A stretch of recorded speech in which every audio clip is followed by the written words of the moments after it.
1961 Istana Langit, Subscribe Penatua. Hansen harus pergi ke Sky Palace, jadi dia memberitahu Xie Qingqing dan yang lainnya. Mereka akan mengurus planet Eclipse untuknya sementara itu, dan mereka mendiskusikan rencana untuk masa depan. Hansen tidak khawatir tentang bagaimana nasib planet Eclipse, atau Xie Qingqing. Selama identitas Hansen tidak terungkap, Yixia juga akan berada di sana untuk melindungi planet ini. Tidak ada salahnya datang ke Xie Qingqing dan yang lainnya saat dia pergi. Hansen takut orang-orang mengenalinya di Sky Palace. Jika dia ketahuan, segala macam masalah bisa datang. Keesokan paginya, Xie Qingqing memanggil sebuah kapal dan menyuruh Hansen pergi ke Istana Langit secara rahasia. Sky Palace memiliki banyak persyaratan untuk masuk, jadi hanya siswa yang layak yang diizinkan memasuki tempat itu. Hansen diizinkan masuk hanya karena hubungannya dengan Yixia. Namun, tidak ada satupun rekannya. Dalam perjalanan ke sana, Hansen mendapati dirinya dilanda kebosanan. Dia menyaksikan Bubble melompat-lompat untuk beberapa saat. Makhluk itu adalah makhluk yang optimis, dan tidak pernah tampak khawatir. Selain Bubble, Hansen bahkan harus meninggalkan Little Invisible. Tanpa izin eksplisit, kamu tidak diizinkan membawa apapun. Jika dia diketahui telah menyelundupkan sesuatu, dia akan mati. Dengan elit yang didewakan di sana, Hansen tidak akan membuat langkah ceroboh sekecil apapun. Sky Palace berada jauh dari Narrow Moon. Dia membutuhkan waktu sebulan penuh untuk mencapai tujuannya, meskipun harus melakukan beberapa lompatan hyperspace. Istana Langit adalah ruang xenogenik yang sangat besar. Kapal yang dikirim Yixia tidak memiliki izin untuk mendarat, jadi kapal itu berhenti di sebuah planet di dekatnya. Setelah mereka mengonfirmasi identitas Hansen, mereka mengirim kapal lain untuk dibawa oleh Hansen.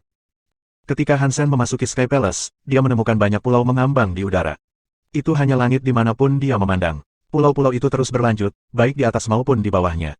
Berapa totalnya, dia tidak bisa menebak. Sky Palace pasti sudah diberitahu tentang kedatangannya.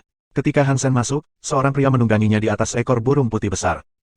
"Apakah kamu Hansen?" Pria itu bertanya sambil membungkuk. Dia sangat bersih, dan dia tampak seperti seseorang yang berusia awal 20-an. Gambar itu, bagaimanapun, dirusak oleh luka di dahinya. Atau setidaknya, Hansen mengira itu luka kecil. Setelah diperiksa lebih dekat, dia menyadari itu adalah mata ketiga. "Nama aku Hansen, siapa namamu?" Hansen menjawab dengan membungkuk. "Nama aku Tousan Federkren, dan aku adalah murid dari salah satu tetua di sini. Aku telah dikirim ke sini oleh tuan aku untuk memandu kamu di sepanjang jalan langit." Petik 2. Jalan langit. Kupikir kita akan pergi ke Sky Palace, tanya Hansen, bingung. Tousan Federkren tampaknya tidak terburu-buru, jadi dia berkata, tuan pertama yang membuat aturan. Setiap non-siswa yang datang ke sini harus melintasi Sky Road sendirian. Jika kamu tidak dapat melewatinya, maka itu berarti kamu bukanlah pewaris dewa. Dalam hal ini, kamu akan disingkirkan. Tolong maafkan aku. Aku mengerti, tolong pimpin jalannya kalau begitu. Hansen senang. Hansen tidak ingin memasuki Istana Langit. Jika ada aturan seperti ini, di mana dia harus melintasi Sky Road, dia bisa dengan sengaja gagal dalam ujian. Lalu dia bisa pulang. Silahkan. Tousan Federkren melakukan gerakan, dan burung putih itu menundukkan kepalanya. Hansen naik di punggungnya, dan kemudian Tousan Federkren memerintahkan agar ia terbang. Itu naik menuju pulau terapung terdekat yang bisa mereka lihat. Saat burung itu membawa mereka ke sana, Hansen meminta informasi lebih lanjut tentang Sky Road. Sky Palace memiliki banyak pulau terapung, dan bahkan seorang siswa seperti dirinya tidak dapat menebak banyaknya pulau itu. Tapi yang paling terkenal bukanlah tempat tinggal para pemimpinnya. Itu sebenarnya yang dikunjungi pemula. Itu disebut Pulau Skydor. Pulau Skydor tidak terlalu besar. Panjangnya hanya 1 kilometer, dan lebarnya sekitar selusin meter. Hanya ada satu pintu dan jalan batu. Siapapun yang datang ke ruang xenogenik ini, termasuk elit yang didewakan, harus pergi ke pulau itu. Mereka harus mengambil tangga batu, kecuali mereka ingin diperlakukan sebagai musuh. Pulau Skydor tidak memiliki sesuatu yang istimewa. Pintu dan tangganya biasa saja. Itu adalah sesuatu yang memiliki makna di balik tudung, lebih dari apapun. Tapi saat kamu berjalan melewati semua tangga, kamu akan mencapai Sky Road. Anak tangga Skydor Island berada tepat di seberang pulau utama. Di antara kedua pulau tersebut, ada raksasa pohon anggur yang membentuk jalan. Jika kamu ingin memasuki Sky Palace, kamu harus melewati pohon anggur dan mencapai pulau. Jika kamu jatuh, itu berarti kamu tidak memenuhi syarat. Brother Tousan Feathers, apa yang istimewa dari tanaman anggur ini? Hansen bertanya dengan rasa ingin tahu saat melihat pulau Skydor. Tousan Federkren tersenyum dan berkata, jangan khawatir. Sky Road tidak bergantung pada kekuatan kamu. Jika takdir kamu untuk melakukannya, orang atau makhluk biasa yang belum menghasilkan baju besi Geno dapat mencapai pulau itu. Kamu adalah murid Knife Queen, jadi kamu pasti memiliki semacam takdir. Kamu harus bisa mencapai pulau utama. Petik 2. Hansen ingin bertanya lebih banyak, tetapi burung itu tepat di depan pulau Skydor sekarang. Itu mendarat di depan pintu yang telah dibangun dari batu. Saudara Han, tolong. Tousan Federkren menunjuk ke arah pintu. Hansen turun dari burung itu dan pergi ke atas platform batu. Ketika dia melihat ke atas, ada 1000 anak tangga yang melayang ke langit. Di ujung tangga ada tanaman merambat hijau tampak seperti naga yang bertengger di tengah awan. Banyak labu hijau tergantung di pokok anggur. Beberapa sebesar bangunan, sedangkan yang lain sekecil ujung jari. Semuanya berwarna hijau. Setelah Hansen mengucapkan terima kasih kepada Tausan Federkren, dia pergi melalui pintu dan mulai menaiki tangga. Dia menuju ke pohon anggur labu. Dan seperti yang diberitahukan kepadanya, tangga batu itu tidak menyajikan sesuatu yang istimewa. Tidak lama kemudian ketika Hansen mencapai akhir, tanaman labu besar ada di depannya. Itu cukup lebar untuk memungkinkan kereta melewatinya. Bagaimana kamu bisa jatuh dari pokok anggur ini? Pasti ada kekuatan lain yang bekerja di sini, tapi apapun itu, Tausan Federkren tidak berpikir untuk memberitahuku, Hansen berpikir dalam hati. Hansen menggunakan Dongsuan Aura untuk melihatnya. Pohon anggur labu memiliki keteguhan seperti mesin. Entah bagaimana itu tampak lebih substansial daripada Clear Sea King, yang adalah seorang raja. Hansen kaget. Apakah labu ini, yang lebih menakutkan dari naga sungguhan, lebih besar dari elit kelas raja? Siapa peduli? Lagi pula, aku tidak akan berhasil sepenuhnya. Jika ada yang tidak beres, aku akan melompat ke bawah. Hansen pergi ke kebun labu, berencana untuk kalah dalam kontes. 1962 reaksi aneh. Di sebuah pulau di Sky Palace, seorang pria parubaya dengan pakaian abu-abu menyaksikan tanaman anggur labu. Ayah, apa yang kamu lihat? Seorang wanita muda berjalan menuju pria parubaya dengan pakaian abu-abu dan melihat ke arah yang sama. Murid Knife Queen ada di Sky Palace. Dia ada di Sky Road sekarang, kata pria parubaya dengan pakaian abu-abu. Wanita itu mengangkat bibirnya dan berkata, apa masalahnya? Banyak ahli waris raja datang ke Sky Palace untuk berlatih. Memiliki dia di sini seharusnya tidak ada hubungannya. Selain itu, dia hanyalah muridnya. Ini bukan seolah-olah dia adalah putranya. Petik 2. Pria parubaya itu tersenyum dan berkata, Knife Queen adalah murid favorit orang tua itu. Dia meminta izin kepada lelaki tua itu untuk mengizinkan siswanya sendiri datang ke sini untuk latihan. Orang tua itu setuju tanpa ragu-ragu. Jika dia bisa menyeberang Sky Road, orang tua itu akan memberinya penempatan di gedung giok putih, apapun yang terjadi. Petik 2. Mata wanita itu terbuka lebar. Orang tua itu telah menunjukkan terlalu banyak pilih kasih. Kita adalah murid sejati Sky Palace, dan kita harus berada di 10 besar untuk mendapatkan tempat di gedung giok putih. Dia belum melakukan apa-apa, namun dia mendapat tempat. Itu tidak adil. Pria parubaya dengan pakaian abu-abu tertawa. Tidak ada yang namanya adil. Orang tua itu memiliki Sky Palace, jadi dia bebas melakukan apa yang membuatnya paling bahagia. Nona Su, ingatlah bahwa setiap orang memiliki pendapat yang berbeda tentang definisi keadilan. Jika kamu tidak memahami hal ini, segalanya mungkin menjadi buruk bagi kamu. Petik 2. Wanita itu mengangguk. Dia sepertinya mengerti, tapi tidak sepenuhnya. Wanita itu dengan cepat membuang muka. Dia tersenyum dan berkata, tidak peduli seberapa besar orang tua itu menyukainya, jika dia tidak bisa menyeberang Sky Road, tidak ada gunanya berdebat. Tidak semua orang bisa menyeberang Sky Road. Dia akan segera melihat betapa sulitnya penyeberangan itu. Petik 2. Pria parubaya dengan pakaian abu-abu tersenyum. Nona Su, kamu terlalu naif. Jika Knife Queen mengirimnya ke sini, dia memiliki kepercayaan diri untuk melewatinya. Sekarang kita harus mencari tahu apakah dia dapat memicu kehadiran suci dari labu suci. Petik 2. Nyonya Su merasa murung, dan dia berkata, labu jarang mengeluarkan aura suci untuk murid-murid kita yang pantas. Apa yang membuatnya berpikir dia bisa memicunya? Petik 2. Dulu, Knife Queen memicu aura suci labu suci. Dia juga orang luar pada saat itu. Dia mendapat udara pisau labu suci, jika tidak, dia tidak akan mencapai kelas raja pada usia yang begitu muda. Dan kemudian melanjutkan menjadi setengah dewa segera setelah itu. Labu itu banyak membantu, kata pria parubaya dengan pakaian abu-abu. Knife Queen benar-benar jenius. Bahkan orang tua itu berkata dia mungkin saja menjadi makhluk yang didewakan. Aku tidak tahu tentang muridnya. Aku telah mendengar dia adalah seorang kristalizer, ingatlah. Kong Fei memberinya bulu dewa, dan tetap tidak ada yang berani menerimanya. Kamu bisa melihat betapa berbakatnya dia dari itu, kata Nyonya Su, dengan mengedipkan matanya. Pria parubaya dengan pakaian abu-abu menggelengkan kepalanya. Mereka tidak menolaknya karena kurangnya bakat. Mereka menolaknya karena ketidakstabilan gennya. Sulit untuk memprediksi masa depan pria seperti itu. Apapun masalahnya, itu akan mempertaruhkan investasi besar. Petik 2. Kalau begitu, mari kita lihat betapa berbakatnya dia, kata Nyonya Su. Hansen melirik tanaman labu raksasa yang tampak seperti naga. Dia melangkah ke atasnya, untuk mencapai pokok anggur hijau. Tetapi ketika dia melangkah ke atasnya, dia terkejut. Tanaman labu baik-baik saja, tetapi labu mulai bergetar. Masing-masing dari mereka seperti boneka yang bergetar saat mereka tergantung di tanaman merambat. Itu cukup menakutkan. Tapi selain gemetar, mereka tidak melakukan apapun. Tidak mungkin, itu terlihat sangat kuat, tapi itu pasti hanya gertakan. Jika aku jatuh sekarang, Yixia akan membunuhku. Hansen memikirkan tentang itu, dan memutuskan untuk terus berjalan. Kemanapun dia pergi, labu bergetar. Jika mereka tidak terhubung dengan pokok anggur, mereka pasti akan terbang menjauh. Ketika Hansen melihat bahwa mereka tidak melakukan apa-apa selain gemetar, dia santai dan terus berjalan melintasi pokok anggur. Ia berpikir, Sky Road tidak mungkin sesederhana ini, tentunya. Pasti ada trik khusus untuk itu. Ayo jalan ke depan dan lihatlah. Petik 2. Hansen terus berjalan melintasi tanaman labu, sementara orang-orang di seberang Sky Palace terkejut. Pousan Federkren melihat ke arah kaki Hansen dan melihat labu bergetar seperti orang gila. Matanya hampir keluar dari rongganya. Dia telah berada di Sky Palace selama 20 tahun, dan dia telah menyaksikan banyak makhluk melakukan perjalanan melintasi Sky Road.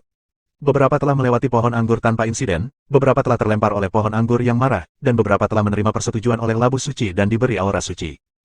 Ketika Pousan Federkren melintasi Sky Road, dia menerima aura suci dari labu suci. Itu sendiri adalah hal yang langka. Tapi dia belum pernah melihat hal seperti ini terjadi sebelumnya. Semua labu tampak takut pada Hansen, dan mereka gemetar seolah ingin melarikan diri darinya.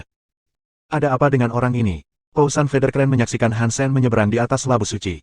Lady Su dan pria parubaya dengan pakaian abu-abu juga melihat ini. Itu mendorong Lady Su untuk bertanya, dengan sangat terkejut, "Ayah, apa yang dilakukan labu-labu ini?" Sepertinya mereka tidak memancarkan aura suci. Tapi aku belum pernah mendengar labu bereaksi seperti ini saat didekati seseorang. Petik 2. Pria parubaya dengan pakaian abu-abu melihat ke arah pohon anggur dan berkata, "Ini aneh. Labu belum menyetujui bakatnya, tapi mereka takut padanya." Petik 2. Para labu takut padanya. Itu tidak mungkin. Dia hanyalah Viscount. Labu suci adalah tanaman yang didewakan. Bahkan jika elit dewa yang menyeberang, itu tidak perlu takut. Dia hanya seorang Viscount, kata Nyonya Su lagi, mengatakan ketidakpercayaan. Ini seharusnya tidak terjadi, tapi labu terlihat ketakutan. Pria parubaya dengan pakaian abu-abu mengelus rahangnya dan memandang Hansen di atas tanaman labu dengan penuh minat. Di Sky Palace, banyak orang sekarang fokus pada Hansen. Setiap orang di sana memiliki ekspresi aneh. Kemanapun dia pergi, labu akan berguncang ketakutan dalam radius 10 meter di sekelilingnya. Ketika Hansen lewat, dan mereka keluar dari radius itu, labu akan kembali ke keheningan mereka lagi. Sementara Hansen sedang berjalan, tidak ada yang terjadi selain menggigilnya labu. Itu justru membuat Hansen tertekan. Sial, sesuatu sedang terjadi. Aku tidak bisa begitu saja melompat. Jika aku kembali sekarang, Yixia akan membunuhku. Pikiran Hansen berpacu mencari solusi. Tetapi menit-menit pemikirannya yang marah itu sia-sia. Sebelum dia menyadarinya, dia telah berjalan ke ujung lain dari pohon anggur labu. Dia mencapai tangga batu di pulau utama, dan labu belum memberi tanggapan. 1963 jalan menuju langit. Aneh, semua labu menunjukkan reaksi, tapi tidak mengeluarkan aura suci. Ini sangat aneh. Di dalam sebuah gedung, pria Raskai mengerutkan kening saat dia melihat Hansen melintasi Sky Road. Dia sedang berpikir keras. Semua orang di Sky Palace menunjukkan ekspresi yang sama. Mereka belum pernah melihat labu suci bereaksi seperti itu, jadi tidak ada yang tahu apa artinya. Jika Hansen berbakat, labu suci akan memberinya aura suci. Potensinya belum ditentukan. Kemanapun dia pergi, labu-labu itu bereaksi, tetapi tidak menghasilkan apa-apa. Itu sangat aneh. Hansen merasa tertekan. Dia pikir dia bisa pulang dengan gagal dalam keadaan yang spektakuler, tetapi jalan langit tidak ada yang istimewa. Itu seperti jembatan biasa, sungguh, kecuali lebih panjang. Itu juga naik. Hansen melangkah ke pulau utama, dan kemudian Pousan Federkren mengendarai burungnya ke arahnya. Hansen berkata padanya, tanaman labu itu hanya bergetar. Apakah itu seharusnya membuat orang takut jatuh? Petik 2. Pousan Federkren menatapnya dengan aneh, dan berkata, "Brother Han berbakat. Kamu tidak perlu takut, sudah larut, dan pemimpin menunggu kamu. Biarkan kami pergi." Petik 2. Hansen mengikutinya melalui tangga. Mereka melewati awan yang sangat banyak di antaranya memiliki bangunan yang terletak di atasnya. Sepertinya dia berada di surga. Tangga batu giok naik tinggi. Ketika Hansen akhirnya melihat dia mendapati dirinya melihat sebuah istana yang megah. Di depan ada sebuah plakat besar yang bertuliskan, Istana Langit. Hansen menaiki tangga, selangkah demi selangkah. Setiap langkah yang diambilnya terasa lebih berat dari yang terakhir. Bukan karena tangga itu menipu mereka, hanya saja Istana Langit tampak begitu menakutkan. Orang-orang di bawahnya akan merasakan tekanan naik. Itu juga bukan hanya perasaan. Ada beban yang meningkat di pundaknya. Semakin dekat dia, semakin kuat itu tumbuh. Pousan Federkren terus mengawasi Hansen. Tangga menuju Istana Langit disebut jalan menuju langit. Orang-orang dari ras langit tidak merasakan sensasi khusus saat mereka menaiki tangga, tetapi orang luar yang melintasi tangga itu akan merasakan tekanan yang sangat besar dari Sky Palace. Tekanan datang dari plakat bertuliskan Sky Palace. Plakat itu dibuat oleh pemimpin pertama Istana Langit. Itu memiliki kekuatan Sky Palace Outer Sky. Itu menekan semua orang. Orang dengan kemauan yang buruk akan sangat ditekan, dan mereka tidak akan bisa mencapai Istana Langit. Bahkan orang-orang dengan kemauan yang kuat akan merasa seolah-olah mereka berbaris melalui neraka ketika mereka berjalan di jalan itu. Kebanyakan dari mereka akan merasa lelah saat mendaki. Pousan Federkren terus mengawasi Hansen, kalau-kalau dia jatuh. Jika dia melakukannya, Pousan Federkren akan membawa Hansen ke Sky Palace. Itu tugasnya untuk membimbingnya ke sana. Hansen diundang oleh pemimpin Istana Langit. Dia telah menyeberangi Sky Road, dan Pousan Federkren tidak bisa membiarkan dia dihancurkan oleh Road to the Sky. Dan itu akan terlihat buruk jika dia akhirnya merangkak masuk. Tidak lama kemudian, dia melihat Hansen mengerutkan kening. Dia lebih memperhatikan Hansen, siap membantunya jika dia pingsan. Pemimpin pertama Sky Palace sangat kuat. Dua kata saja sudah cukup untuk membuat lutut kebanyakan orang tertekuk. Biasanya, hanya adipati yang bisa menahan tekanan dan masuk. Hansen hanyalah Viscount, jadi tidak akan memalukan baginya untuk tidak bisa menjaga kakinya. Tetapi hanya orang yang mengalaminya pertama kali yang akan menderita tekanan ini. Mereka tidak akan merasakannya begitu mereka melewatinya, dan itulah yang paling menakjubkan dari Road to the Sky. Hansen mengerutkan kening dan terus menaiki tangga. Langkahnya biasa-biasa saja, dan tidak ada tanda-tanda dia sedang berjuang. Dia melihat ke plakat bertuliskan Sky Palace. Hansen bisa membedakan perasaan yang ditimbulkan oleh kata-kata itu, dan dia mengerti betapa mengintimidasi mereka. Itu membuatnya mengagumi siapapun yang meninggalkan kata-kata di sana.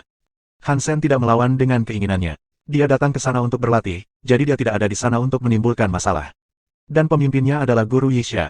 Dia tidak ingin mempermalukan dirinya sendiri, jadi dia tidak melawannya. Dia menerima perasaan yang diberikan dua kata itu padanya.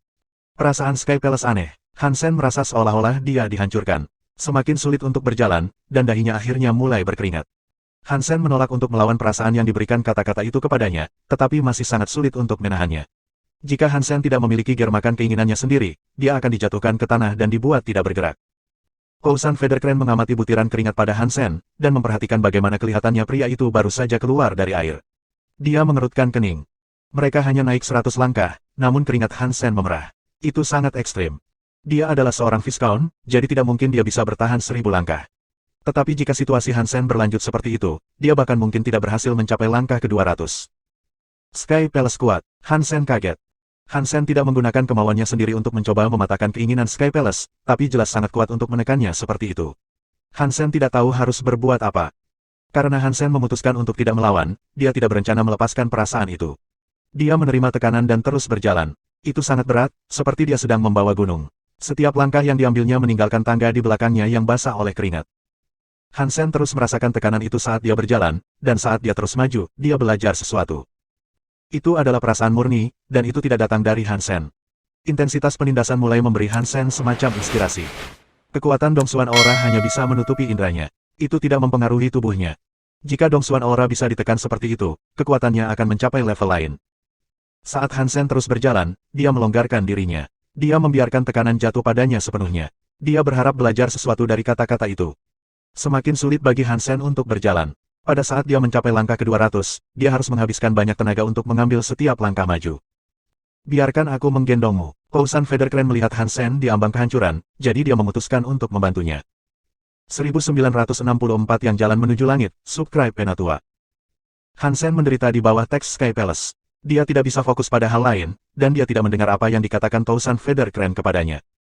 Kousan Federkren bisa melihat penderitaan Hansen. Dan tanpa berpikir, dia bergerak untuk mencengkeramnya. Tenang, tidak apa-apa. Kousan Federkren tersenyum saat dia membantu Hansen. Perasaan di sekitar Sky Palace kuat, tetapi Kousan Federkren memiliki darah langit. Dia lahir di sana, dan dia kebal terhadap kekuatan itu. Dia memegang Hansen dengan mudah, karena dia tidak merasakan apa-apa.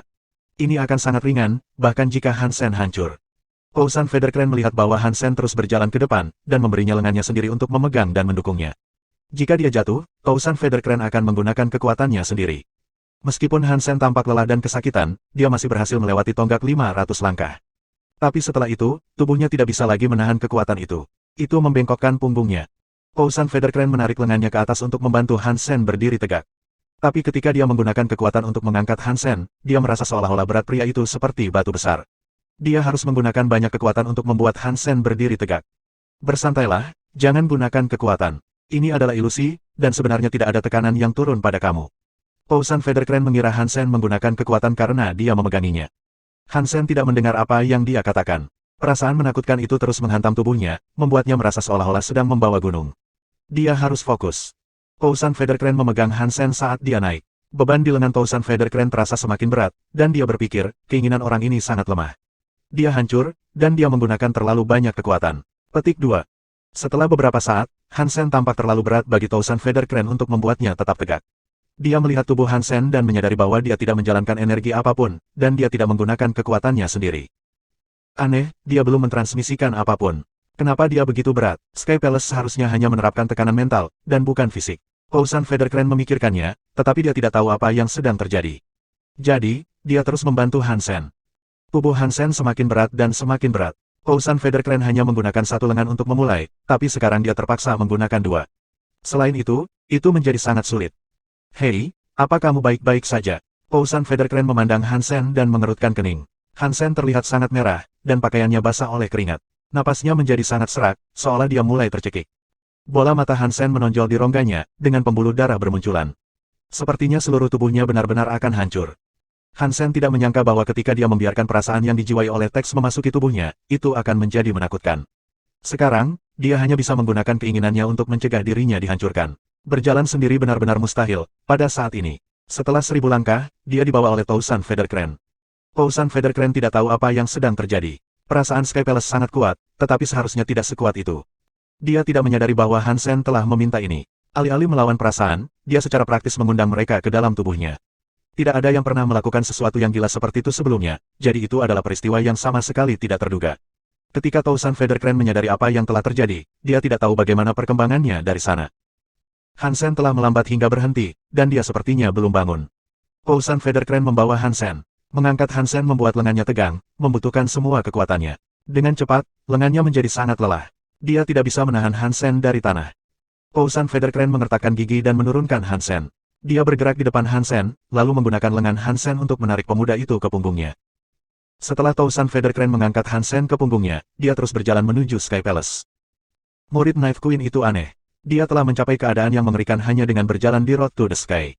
Pousan Federkren merasa tertekan, tetapi dia masih membawa Hansen. Orang tua di Sky Palace sedang menunggu Hansen, jadi dia tidak bisa begitu saja meninggalkannya dan terus berjalan sendiri.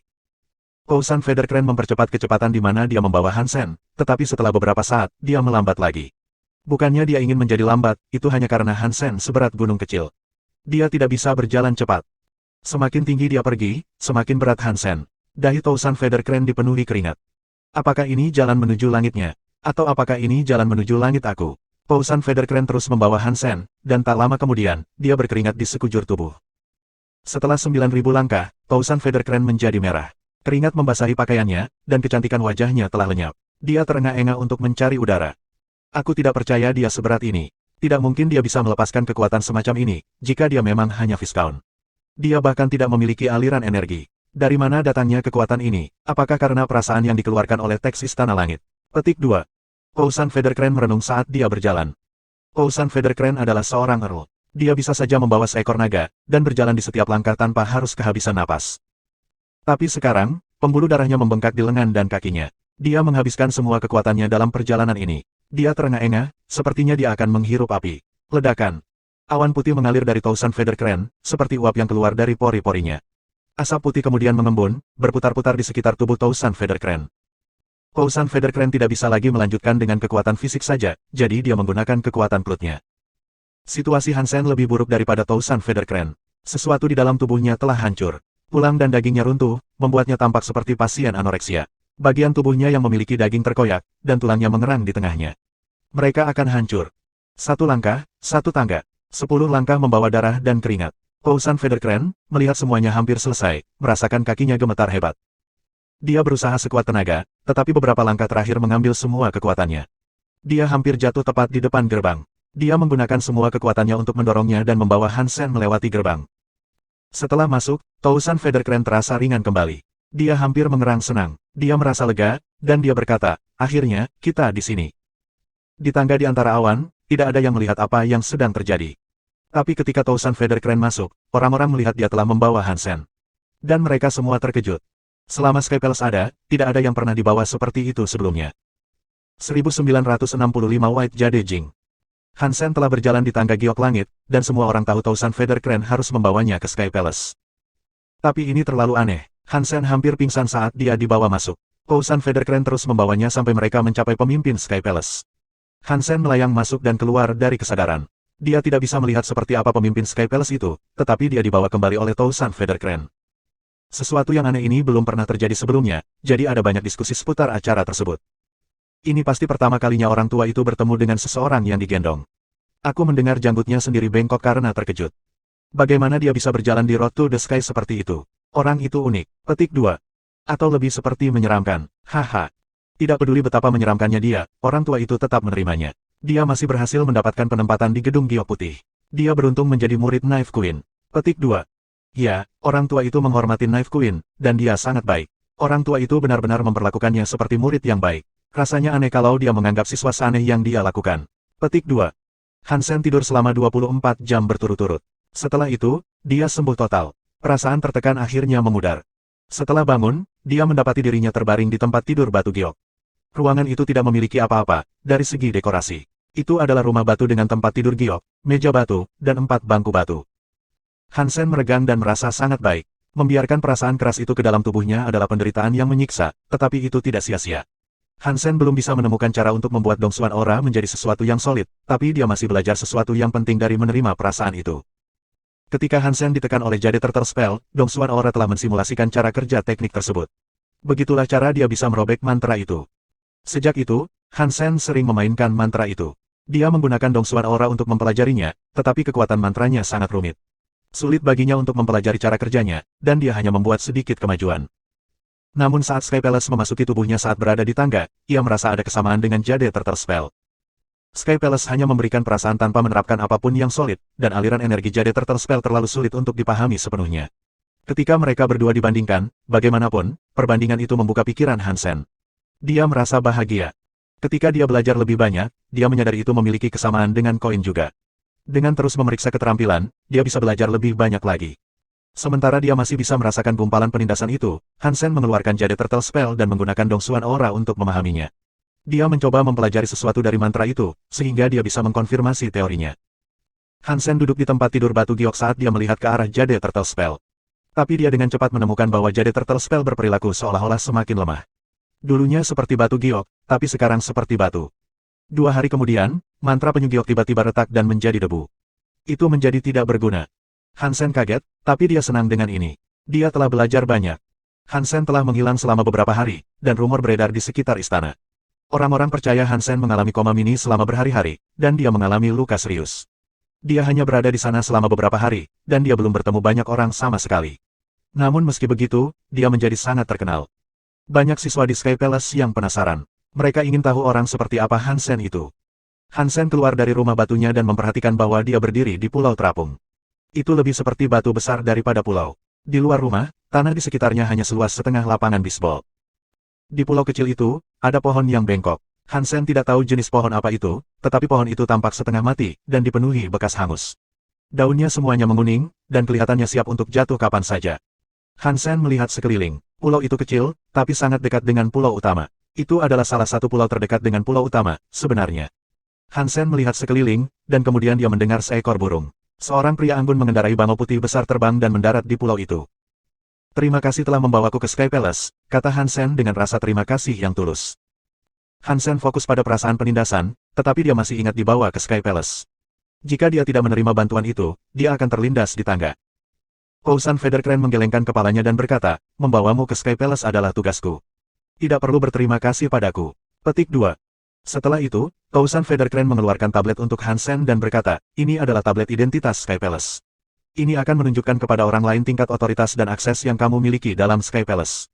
Pastikan kamu tidak kehilangannya. Jika kamu kehilangannya, kamu harus pergi ke Clear Hall. Jika tidak, kamu akan dihukum. Petik 2. Sky Torture Peak memiliki tablet dengan aturan yang tertulis di atasnya. Kamu harus pergi dan melihat-lihat, supaya kamu tidak melanggar aturan tanpa disadari, kata Pousan Feathercrane. Terima kasih, Pousan Feather. Bisakah aku bertemu dengan pemimpin istana sekarang? Hansen menyingkirkan tablet itu. Pemimpin sudah melihatmu, kamu tidak perlu melihatnya. Dia telah memberi kamu izin untuk pergi ke White Jade Jing. Tablet identitas kamu akan memungkinkan kamu untuk berlatih di sana. Itu akan membantumu. Di mana White Jade Jing? Hansen bertanya. Pousan Feathercrane menunjuk ke tablet identitas Hansen. White Jade Jing memiliki 12 lantai dan 5 kota. Jika para malaikat di sana menyentuh kepalaku, rambutku akan tumbuh. White Jade Jing adalah tempat untuk berlatih. Hanya diberi izin untuk pergi ke sana adalah suatu kehormatan yang tinggi. Kamu harus berlatih keras di sana, dan tidak menyia-nyiakan kesempatan yang mulia ini.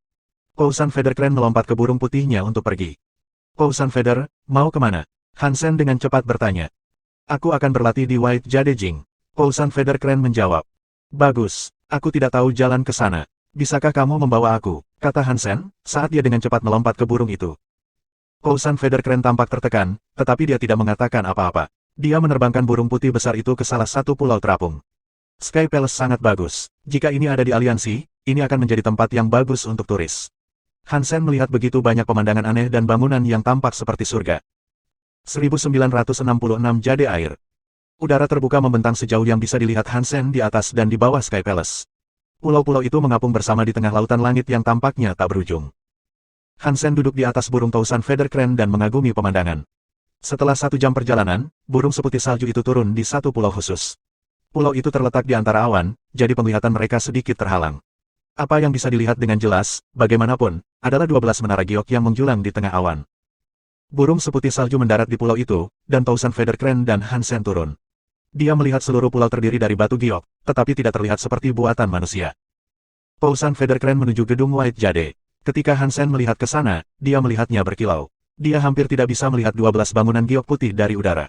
Ketika dia berdiri di pulau itu, yang bisa dia lihat hanyalah salah satu dari mereka di depannya. 11 lainnya tidak terlihat. Setiap gedung White Jade terdiri dari 7 lantai. Dari tempatnya berdiri, dia dapat melihat bahwa bangunan kristal dilindungi oleh cahaya. Sama seperti pulau itu, gioknya tidak terlihat seperti buatan manusia. Seolah-olah dilahirkan seperti itu. Tausan Feder, siapa yang menciptakan gedung White Jade? Hansen bertanya sambil berjalan. Tausan Federkren menjawab, Jing Giok Putih memiliki 12 bangunan dan 5 kota. Itu ada jauh sebelum ruang xenogenik pertama kali ditemukan. Mereka tumbuh di sini secara alami, bukannya dibangun oleh orang-orang seperti kamu dan aku. Petik 2. Ini luar biasa. Hansen tertarik pada White Jade Jing. Mereka berdua datang sebelum gedung. Tidak ada penjaga di sekitar. Tausan Federkren mendorong pintu terbuka dan berjalan masuk. Hansen kecewa, dan dia berkata, aku pikir White Jade Jing adalah tempat yang tidak banyak orang yang diizinkan untuk mengaksesnya. Kenapa tidak ada penjaga? Siapapun bisa langsung masuk. Petik 2. Tausan Federkren dengan dingin berkata, apakah kamu tidak melihat 2 binatang giok di luar pintu? Kamu dapat masuk karena kamu memiliki tablet. Jika kamu tidak memilikinya, kamu pasti sudah dimakan hidup-hidup sekarang. Jika kamu tidak memiliki tablet, kamu tidak dapat mengakses tempat ini. Petik 2. Aku mengerti. Sekarang Hansen ingat sepasang binatang giok setinggi 3 meter. Mereka tampak seperti kirin, dengan satu berdiri di setiap sisi bangunan. Dia mengira mereka sudah mati, tapi sebenarnya mereka masih hidup. Tausan Federkren tidak mengatakan apa-apa lagi, dan terus berjalan. Hansen sedang memeriksa gedung, tapi tidak ada yang bisa dilihat di dalamnya. Hanya ada beberapa anak tangga menuju ke lantai 2. Hansen, melihat Tausan Federkren menaiki tangga, mengikuti.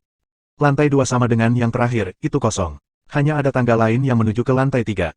Hansen berpikir ini aneh, jadi dia bertanya, mengapa tidak ada apa-apa di dalam gedung ini? Apa keuntungan berlatih di sini? Petik 2. Tausan Federkren mendekati tangga berikutnya dan berkata, ini belum waktunya untuk White Jade Jing untuk terbuka. Itulah mengapa tidak ada apa-apa di sini. White Jade Tower memiliki 7 lantai. Semakin tinggi kamu pergi, semakin banyak jade air yang bisa kamu terima. Kamu adalah Viscount, jadi berlatih di lantai 3 seharusnya bagus. Jika kamu bisa menggunakan jade air di sini, kamu bisa naik lebih tinggi. Petik 2. Setelah itu, Tausan Federkren naik ke lantai 3. Hansen mengikutinya. Di lantai 3, akhirnya ada sesuatu untuk dilihat. Beberapa anak muda langit sedang duduk. Tidak ada yang berbicara dan semua orang terdiam. Beberapa anak muda, saat melihat Tausan Federkren, berdiri dan berkata, salam, Paman Bangau. Tausan Federkren mengangguk dan melanjutkan ke lantai 4. Yang muda memandang Hansen dengan rasa ingin tahu, seolah dia orang asing. Mereka tidak tahu apakah dia adalah murid dari Knife Queen yang baru saja masuk. Salah satu dari mereka memang mengenal Hansen. Itu adalah Lady Su dengan pria parubaya dengan pakaian abu-abu. Nama lengkapnya adalah Yun Sui. Lady Su adalah panggilan keluarganya. Mata Yun Sui tersenyum seperti bulan. Dia duduk di sudut, memandang Hansen, dan berpikir, berani-beraninya dia datang ke sini. Dia pasti orang pertama yang harus dibawa ke Sky Palace. Petik 2. Skis lainnya tertarik pada Hansen, karena tidak banyak orang luar yang diizinkan memasuki White Jade Jing. Dan mereka belum pernah mendengar ada yang mendapatkan izin setelah dibawa masuk. Seorang pria muda berjalan di depan Hansen dan berkata, nama aku Yun Fei, aku adalah siswa salah satu dari 9 kursi. Kamu dari mana? Petik 2. Aku bukan murid Sky Palace. Guruku adalah Knife Queen, kata Hansen. Kamu adalah Hansen, orang yang diseret ke sini.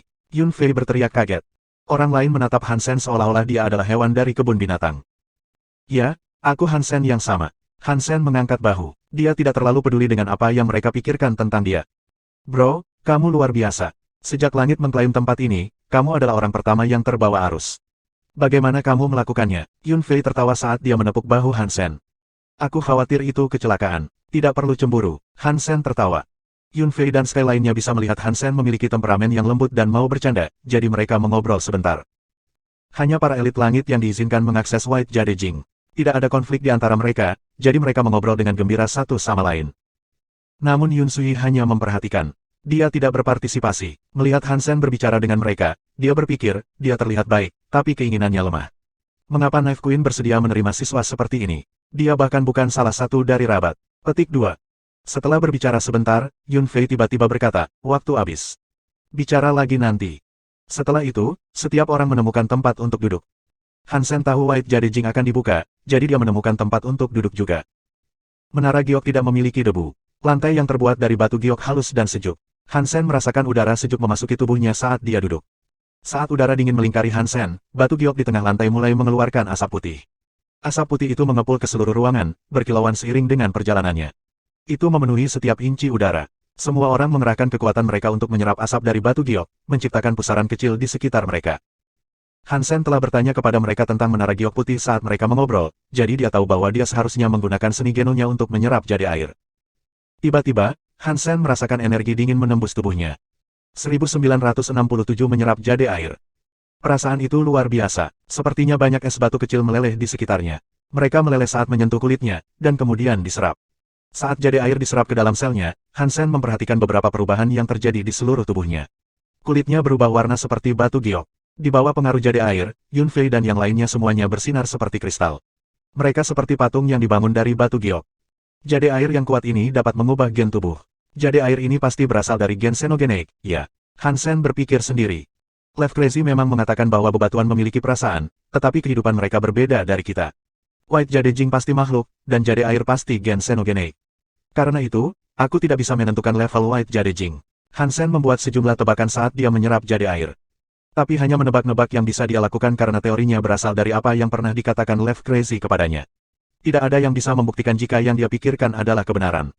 Hansen menggunakan The Story of Genes untuk menyerap jade air, mengubah energi jade air.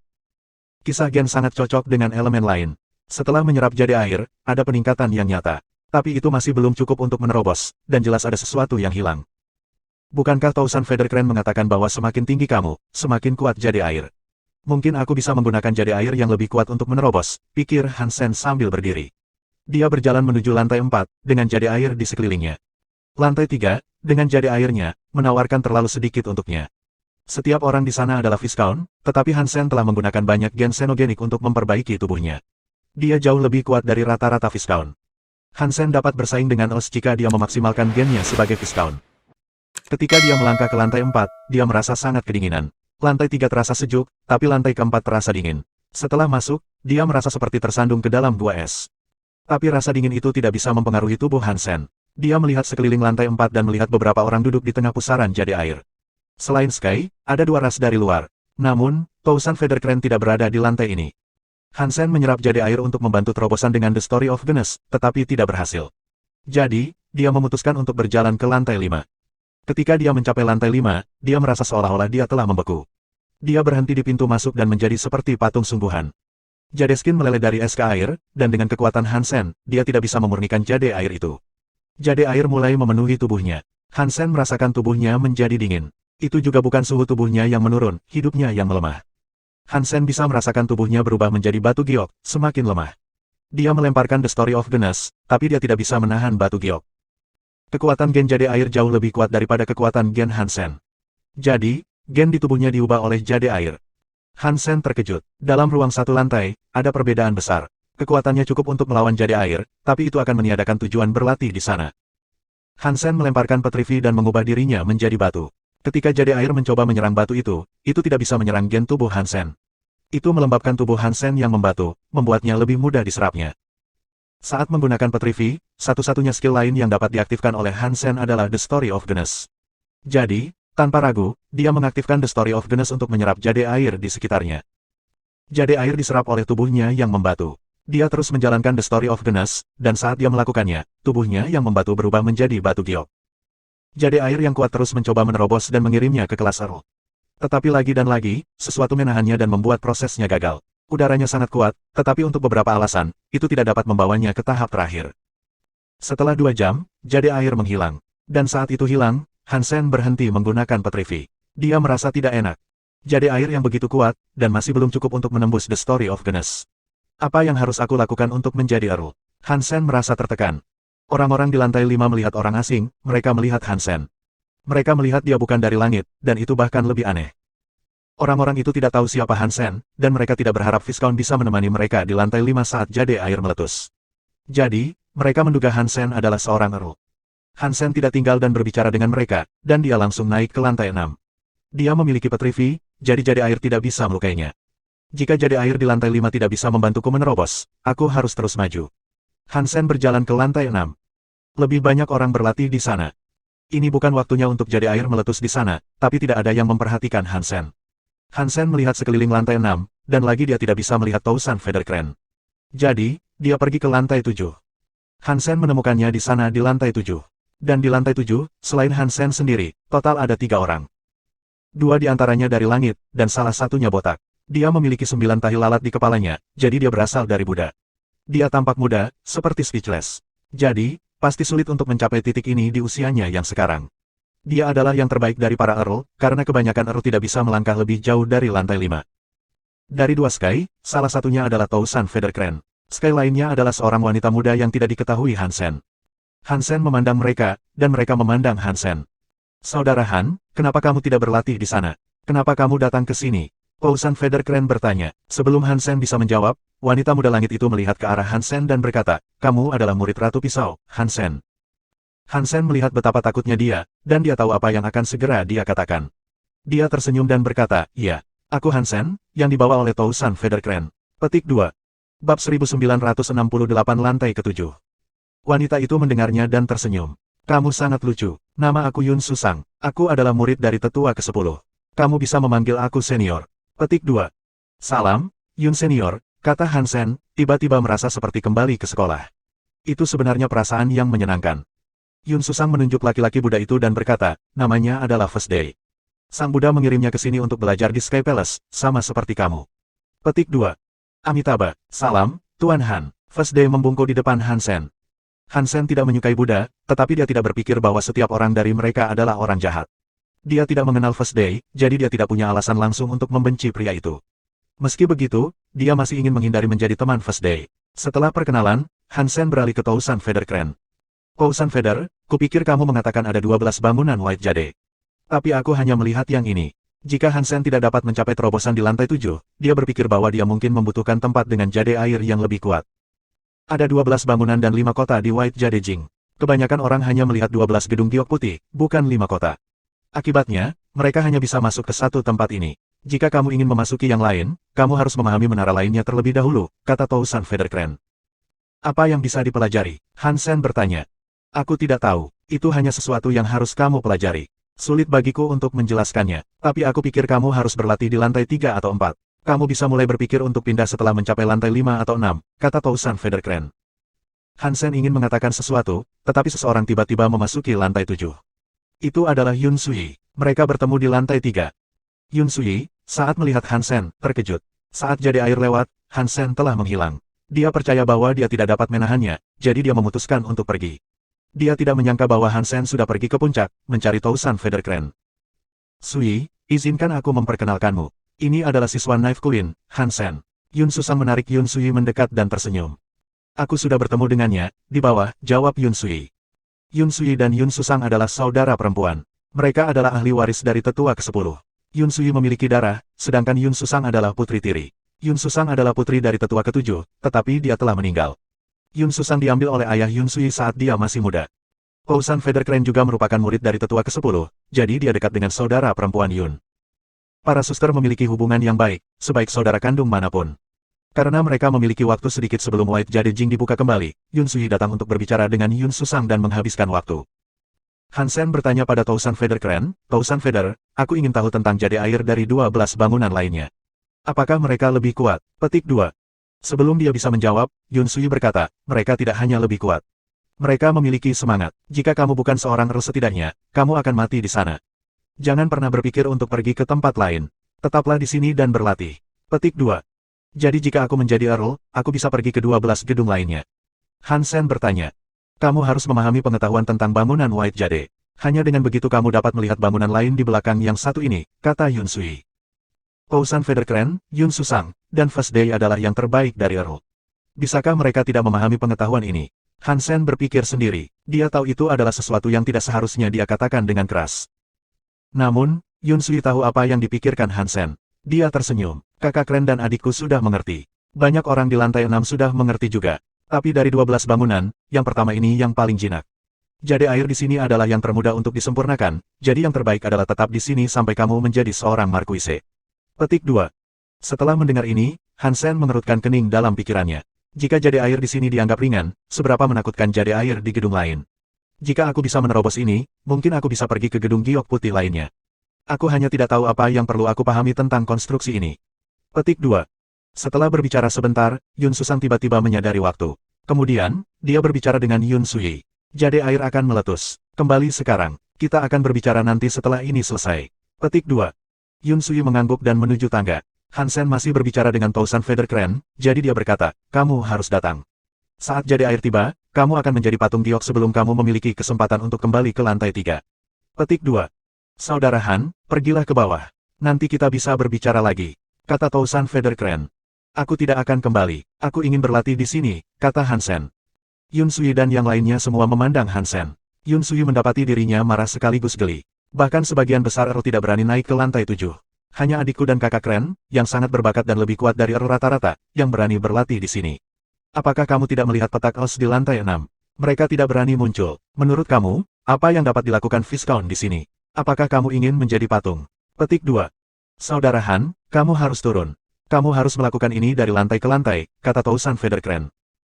Hansen tertawa dan berkata, keterampilanku sudah maksimal. Aku perlu jade air lantai 7 untuk menerobos. Jangan khawatir, aku bisa melawan jade air di sini. Aku akan baik-baik saja. Yun Sui mulai mengatakan sesuatu yang lain, tetapi Yun Susang memotongnya. Sui, pergi sekarang. Jade air akan segera meletus, dan akan terlambat bagimu untuk pergi saat itu terjadi. Petik 2. Yun Sui meninggalkan lantai 7 dan berjalan cepat menuruni tangga. Dia terus melihat ke belakang, tetapi dia tidak melihat Hansen mengikutinya. Orang ini tidak kuat, tapi dia ambisius. Saudara Kren harus membawanya turun lagi, pikir Yun Sui dalam hati. Tousan Federkren dan Yun Susang mencoba meyakinkan Hansen, tetapi mereka sebenarnya bukan teman. Jika Hansen sangat ingin bertahan, mereka tidak akan menentang gagasan itu. Tousan Federkren tersenyum kecut dan menggelengkan kepalanya. Jika Hansen tidak bisa menahan kekuatan, maka dia akan membawanya. Dia tidak bisa membiarkan jade air mengubah Hansen menjadi patung dan membunuhnya. Hansen menemukan tempat yang lebih dekat ke Tousan Federkren. First Day memandang Hansen dengan penasaran, dan Hansen memberinya senyuman. First Day terlihat malu-malu, lalu berbalik.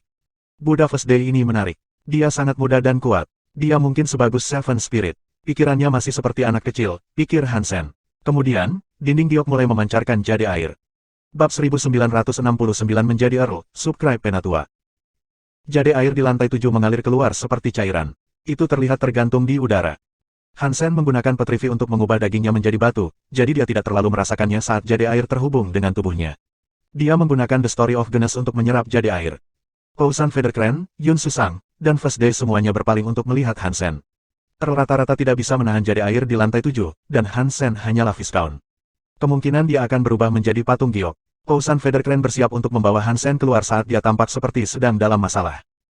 Tapi ketiganya kaget saat Hansen membuat dirinya membatu. Jade air tidak terlalu memengaruhi tubuh Hansen, dan saat mereka menonton, Hansen mulai menyerapnya. Itu mengejutkan. Seni Geno apa itu? Itu bisa membuat Viscount menahan jade air di lantai 7. Yun Susang kaget. Tousan Federkren tersandung sedikit saat dia menjawab. Kelihatannya seperti seni Geno yang membatu, tapi sekuat apapun itu, seharusnya tidak seefektif ini di Viscount. Seni Geno itu tidak mungkin hanya membatu. Itu pasti seni Geno yang diberikan oleh Sang Knife Queen. Ketiganya tidak mengamati Hansen lama. Mereka masih penasaran, tetapi mereka perlu fokus pada latihan mereka sendiri. Jade air lantai 7 tidak dapat melukai Hansen saat dia membatu. Setelah dia menggunakan petrifi, tubuhnya sangat cocok dengan jade air, jadi mudah diserap. Jade air mengalir ke tubuh Hansen seperti air. Dia melemparkan The Story of Genes dengan harapan dia akan menerobosnya. Spell armor secara otomatis muncul di sekitar tubuh Hansen dan membungkusnya. Armor itu bersinar dengan cahaya aneh, dan simbol misterius muncul di atasnya. Itu menakutkan. Tiga lainnya melihat gerakan di sekitar Hansen, dan ketika mereka memandangnya, keterkejutan mereka semakin dalam. Dia akan menjadi Earl di sini. Hansen telah makan banyak butiran Galaxy Sen. Dia sudah berada di jurang untuk menjadi seorang Earl, tapi dia tidak memiliki pemicu. Jade air akan menyelesaikan apa yang telah dimulai oleh Galaxy Sen. Galaxy Sen adalah esensi gen xenogenik terkonsentrasi, dan dapat segera diserap. Jade air seperti biji, itu harus dikerjakan dan disempurnakan sebelum diserap. Ketika bangsawan biasa menyerap jade air, sebagian besar akan terbuang dan dilepaskan kembali ke ruangan. Hanya sejumlah kecil jadi air yang benar-benar akan diserap dan diproses oleh tubuh mereka. Galaxy Sen dapat digunakan oleh bangsawan tingkat rendah tanpa efek samping, jadi tidak masalah baginya untuk menggunakan sebanyak yang dia miliki. Tetapi menerima terlalu banyak jadi air sekaligus dapat merusak tubuh seseorang. Untungnya, Hansen tidak ingin menyerap jadi air. Dia hanya ingin menggunakan kekuatan jadi air untuk menerobos. Tidak peduli apakah itu halus atau tidak, dia hanya membutuhkan kekuatannya. Jadi air di lantai 7 cukup kuat. Gelombang menghantam ambang tubuhnya, mengaktifkan kekuatan mantra yang dimiliki. Itu telah berhasil memulai proses evolusinya menjadi seorang Earl. Armor mantra misterius mulai bergeser dan berubah terus-menerus. Pousan Federcran mengamati perilaku baju besi itu, tetapi dia tidak yakin apa artinya itu. Saat simbol mantra menjadi lebih terang, seolah-olah cahaya mulai hidup. Itu keluar dari baju besi, mengelilingi Hansen seperti sekelompok peri. Ini adalah roh teks. Ini seperti roh teks flashbook kita. Itu adalah roh yang sangat langka. Yun Susang berseru, melihat mantra. Ini jarang, tapi Rebate tidak memiliki seni Geno seperti itu. Seni Geno apa yang telah dia latih? Pousan Federcran berkata dengan cemberut. Tidak peduli apapun itu, orang ini tidak sesederhana yang terlihat. Dia sangat menarik. Yun Susang memandang Hansen dengan penuh minat. First Day memandang Hansen dengan rasa ingin tahu. Saudara Kren, seni Geno yang dipraktikkan Hansen. Bagaimana jika dibandingkan dengan teks flashbook? Pousan Federcran menggelengkan kepalanya. Aku belum berlatih dengan teks flashbook, dan aku tidak tahu apa itu seni Geno Hansen. Sulit untuk mengatakannya, tapi teks flashbook adalah skill milik Sky Palace. Itu tidak akan lebih lemah dari seni Geno lainnya. Kamu telah berlatih Truth Spell, dan itu berasal dari teks flashbook. Dan itu adalah semangat yang menciptakan teks, jadi kamu harus tahu lebih banyak tentangnya daripada aku. Petik 2. Ya, First Day, apakah menurutmu roh milikmu lebih lemah atau lebih kuat darinya? Yun Susang bertanya pada First Day. First Day terlihat sangat pemalu, dan dia mengucapkan slogannya Buddha. Aku tidak mengerti teksnya, tapi sepertinya itu lebih dalam dari roh aku sendiri. Yun Susang dan Pousan Federcran kaget mendengarnya. Teks flashbook adalah keterampilan yang tidak bisa digunakan semua orang di langit. Itu memiliki banyak persyaratan untuk praktiknya. Jadi, sementara Yun Susang dan Pousan Federcran pintar, mereka masih tidak bisa berlatih dengannya. Meskipun hanya sedikit yang bisa menggunakan teks flashbook dalam bentuk aslinya, ada seorang senior di dalam Sky Palace yang telah mengekstraksi sebagian darinya sehingga semua orang bisa berlatih. Itu disebut Truth Spell, dan bahkan Sky biasa pun bisa menggunakannya. Sementara Truth Spell hanyalah sebagian kecil dari teks flashbook, itu cukup kuat untuk disejajarkan dengan seni Geno terkenal lainnya. First Day sangat baik dengannya, dan bakatnya terlihat jelas. Jika dia merasa seperti ini, maka itu berarti seni Geno Hansen harus sangat kuat.